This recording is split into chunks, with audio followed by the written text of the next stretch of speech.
There's a Sleeping Beauty story from Ireland that instead of being about assault is a gorgeous love story about a woman who gets entranced by fairies and rescued by her man. It's called Ethna the Bride. The story opens by telling us that fairies are very attracted to human women. Finvara, the king, uses his sprites to carry off women he desires. So, I guess there is assault in this story, but it's not the hero, it's the antagonist. There's a great lord in that part of the country, and he has a beautiful bride named Ethna, and he's so in love with her and so proud of her that he holds festivals in her honor, like, all the time. One night, Ethna floated through the dance in her robe of silver gossamer clasped with jewels. And then suddenly she sinks to the floor in a faint. When she finally comes to, she tells everyone that she spent the night in a beautiful palace and it was so enchanting she wants to sleep to go there again, and everyone's like, that's weird. The next night when the husband wakes up, his wife is not in bed with him. She is gone and no one can find her. Her husband mounts the swiftest steed and rides off to see the fairy king, but not because he thinks he took her,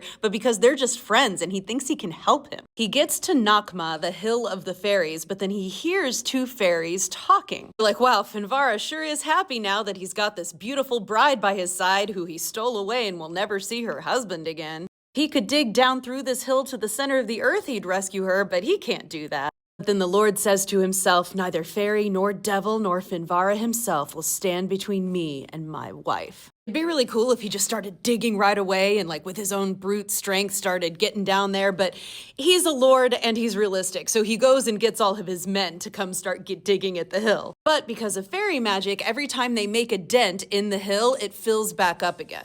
But then the Lord hears this voice somewhere in the air that says, sprinkle the earth that you dig up with salt, and then your work will be safe and you can keep going. They dig and salt, and they finally get to where they're at the top of the fairy palace, and he puts his ear to the ground and he can hear fairies talking again. They're like, now Finvara's sad because if one of these men strikes a blow to the fairy palace with their spade, it'll crumble to dust and we'll all die.